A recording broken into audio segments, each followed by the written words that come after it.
I'm here with Alexander Mercouris, editor-in-chief of the Duran. Alexander, let's talk a little bit about the Russian economy. New sanctions were levied against Russia by the United States, Canada, and the EU. But it seems like all the sanctions that they've piled on year after year after year since Ukraine and since the Crimea accession, not the annexation, accession, as per our live and Peter Lavelle's comments thereof. It seems that the Russian economy, outside of a small dip for a couple of years, is picking up a lot of steam. They've announced some very, very good positive figures. What are the numbers coming out of the Russian economy, and how are things looking for the Russian economy?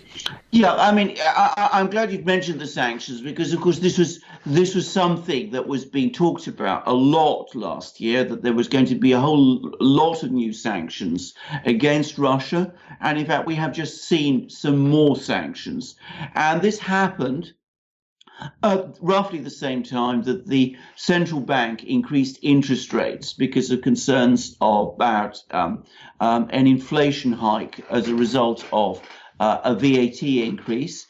And also, we actually got some tax changes at the start of the year.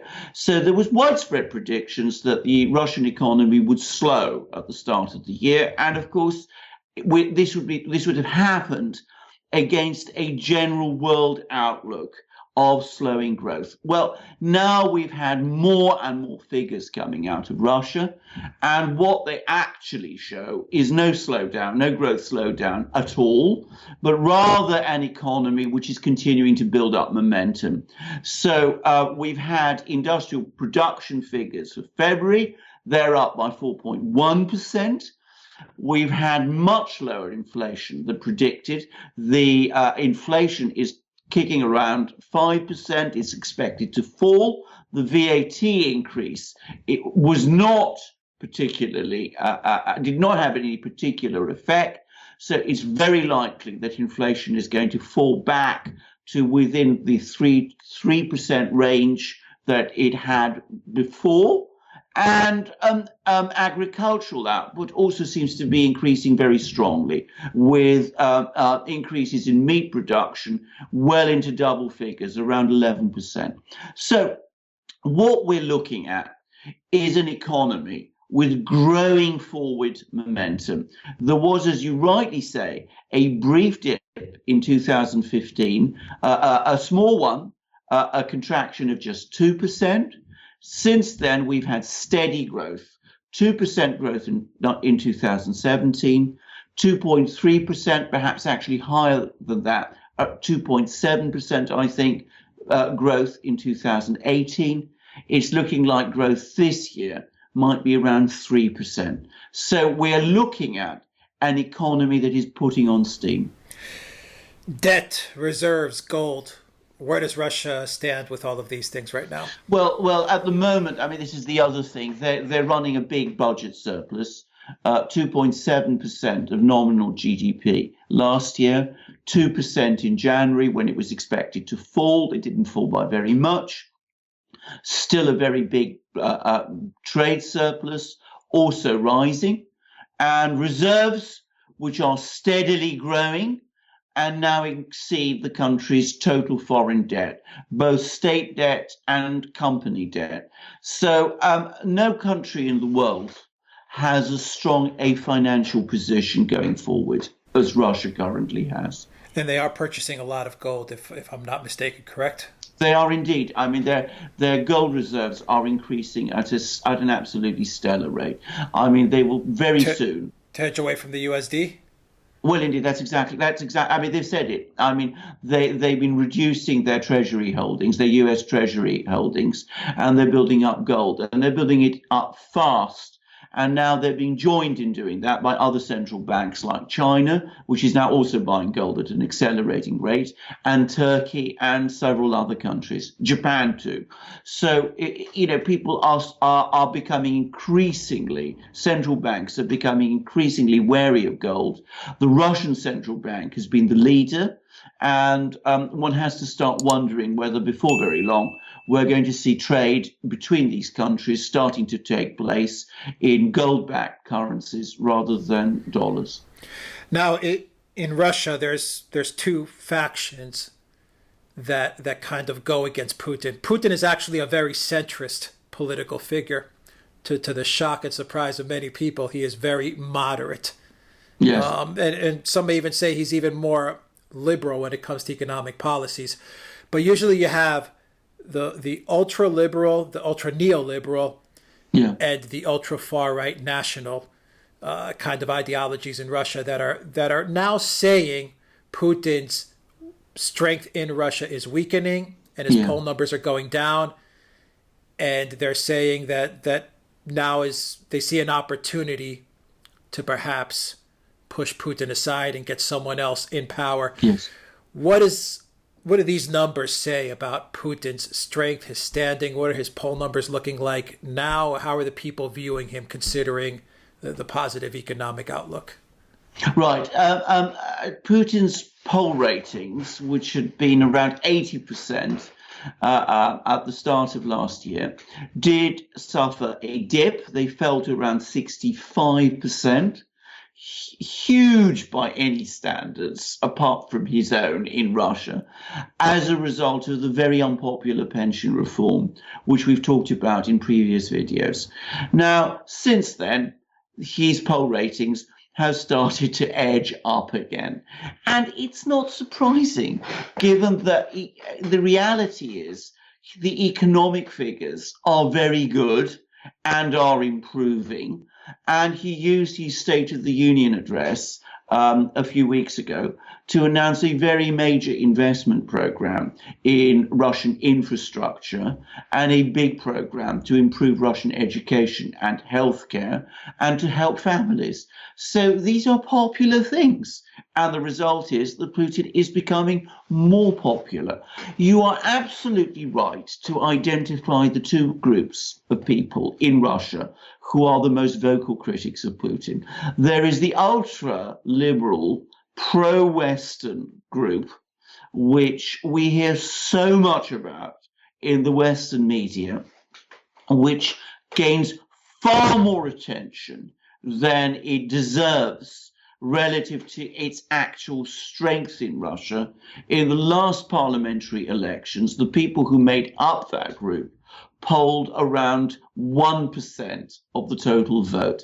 But, if you listen to the Western or read the Western media, you'd be forgiven for thinking that they are the big opposition. They're not. And the other group, as I said, which is a little bigger, but not much, are the ultra-nationalist right, who what they basically want is a return to a much more controlled Soviet-style economy with some kind of a central planning committee which will run the economy in a much more controlled way than Putin is prepared to run it, and which would increase military spending more than Putin is prepared to do, and take an even more hardline policy towards the West. Now, these two groups have been tried to capitalize on the pension increase, which was unpopular, but they failed. They didn't gain very much traction. And since then, the poll numbers, as I said, have turned against them and back in Putin's favor. And given the positive economic outlook in Russia caused by Putin's very, very careful, very conservative, very responsible handling of the economy, it's not surprising that the poll numbers have turned in his favor and turned against them. Where does the faction, the Tsarist, the monarchy type of people in Russia that long for the days of another Tsar, where do they fit into the spectrum of the ultra-right, ultra-left dichotomy? Yes. I mean, this is where I think it's a bit confusing because, of course, the ultra-liberals, if the pro-Western people like Navalny and the rest that we read about and hear about. Navalny's also very anti-immigrant. I mean, he's kind of he is. He's a strange. I mean, he's He's a racist, Yeah, for a lack of a yeah. better word, Well, if indeed, if indeed, you could describe him. indeed. Yeah. I mean, he tries in some ways to appeal to both opposition groups. But if we stick to the ultra liberal pro Western group, I mean, what they basically want. I mean, they talk about a return to an even more liberal a free market system, but really their criticisms of Putin are not economic. They are more because they don't like his foreign policy. They want to return to a total alignment of Russia with the West and a massive privatization program, which would, result in the selling of state assets, which they believe they would benefit from. They want basically a return to the 1990s, which, for understandable reasons, is not popular with most people. That's that group. Now, the other group, which I refer to as the ultra-right, in fact, it's a mixed group because, I mean, it includes the Communist Party, which is obviously not conventional ultra-right, but it's not all conventional right at all. But it also includes right-wing nationalists, and it includes monarchists. What all of these people have in common, even though they disagree on practically everything else, is a desire to return Russia to a much more controlled economy, with prices fixed, with the central planning agencies brought back, with a much more autarkic economic system, which will prioritize social spending and defense spending over other things. That's that group. I reckon that they amount to between 5 and 10% of the Russian electorate, not much more. And finally, Alexander, there's a lot of people that they always come up with the argument that outside of Moscow and St. Petersburg, there's not much to the Russian economy. What do you make of that? Well, I mean, I've actually traveled outside Moscow. It simply isn't true. If you go to Russian cities now, to Perm, where I've been, but to other places like Yekaterinburg, Sochi, Krasnoyarsk, Vladivostok, you will find highly developed modern cities with people living modern lifestyles. The standard of living may not be as high as it is in the United States, the general standard of living, but it is pretty high, and it can compare pretty well with most of Europe now. I think people are very deluded about this. You do find a lot of poverty in some sections of the Russian countryside, but even that is falling radically, and it will continue to do so, especially as the Russian economy continues to pick up speed, as it will do. All right, Alexander Mercouris, Editor-in-Chief of the Duran. Thank you very much. Guys, if you like this video, click on the subscribe button down below. Click on that notifications bell to make sure you get notifications every time we push out a new video. Visit the Duran shop, pick up a t-shirt, help support the Duran. In the description box down below, you'll find links to our PayPal and Patreon pages. Please donate to the Duran. That really helps us out a lot. And you can get a copy of this video in audio format. Follow us on iTunes and SoundCloud. And don't forget to go to theduran.com and see all the articles that Alexander links up to every day. Alexander Mercouris, Editor-in-Chief of the Duran. Thank you once again. Until next time, take care.